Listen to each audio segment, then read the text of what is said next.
Bismillahirrahmanirrahim. Assalamualaikum warahmatullahi wabarakatuh.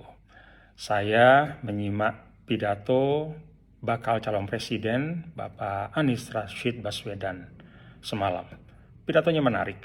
Satu hal dari pidato tersebut, beliau mengkomparasi pembangunan jalan tidak berbayar pada masa Presiden SBY dengan masa Presiden Jokowi. Beliau sampaikan bahwa pada masa Presiden SBY 10 tahun, itu beliau membangun 144.000 jalan non-tol, mulai jalan provinsi, jalan nasional, dan jalan kabupaten kota.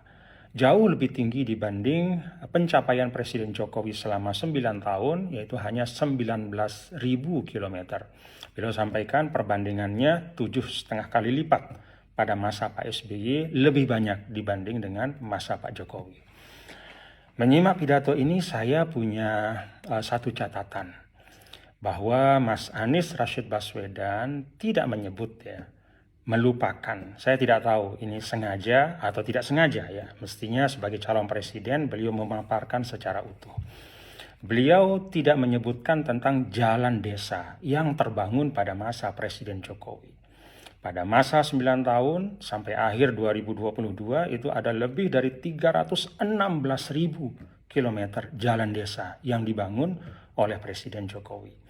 Kita tahu kalau bicara tentang mengurangi kesenjangan, bicara tentang mewujudkan keadilan sosial bagi seluruh rakyat Indonesia, salah satu instrumennya adalah meningkatkan kemakmuran di tingkat desa. Dan meningkatkan kemakmuran di tingkat desa itu artinya apa? Mempercepat aktivitas ekonomi, meningkatkan aktivitas ekonomi, dan memperbesar porsi ekonomi yang diperoleh oleh masyarakat desa. Salah satu strateginya adalah dengan mengurangi biaya logistik, memperlancar arus barang dan jasa, produksi petani kita, padi, kedelai, sapi, ya, dan segala macam yang diproduksi di tingkat desa itu harus dapat diakses dengan mudah, harus memiliki sarana logistik yang baik.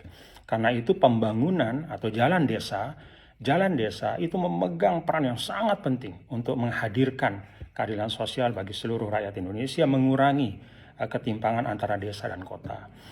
Jadi Mas Anies sebenarnya kalau fair ya, apa adanya, beliau seharusnya menyebutkan bahwa pada masa Presiden Jokowi ada lebih dari 316.000 kilometer jalan desa yang tidak terbangun pada masa sebelumnya. Belum lagi kalau kita bicara infrastruktur lain ya, di tingkat desa ada lebih dari 1,5 juta meter jembatan di tingkat desa, ada lebih dari 500.000 unit air bersih, ada 42.000 lebih posyandu ya, dan beragam infrastruktur di tingkat desa yang menjadi concern dari Bapak Presiden Jokowi selama 9 tahun pembangunannya. Dengan demikian, kalau kita menyampaikan data secara utuh pembangunan jalan tidak berbayar pada masa Presiden Jokowi, mulai jalan nasional, jalan provinsi, jalan kabupaten kota, dan jalan desa, maka angkanya adalah sekitar 340.000 kilometer, jauh di atas pembangunan jalan tidak berbayar pada era sebelumnya. Terima kasih, itu catatan saya. Terima kasih kepada Mas Anies Baswedan yang sudah menarik gagasan kontestasi kepemimpinan menuju kepada kontestasi gagasan. Hanya mohon data-data disampaikan secara utuh, jangan setengah-setengah. Assalamualaikum warahmatullahi wabarakatuh.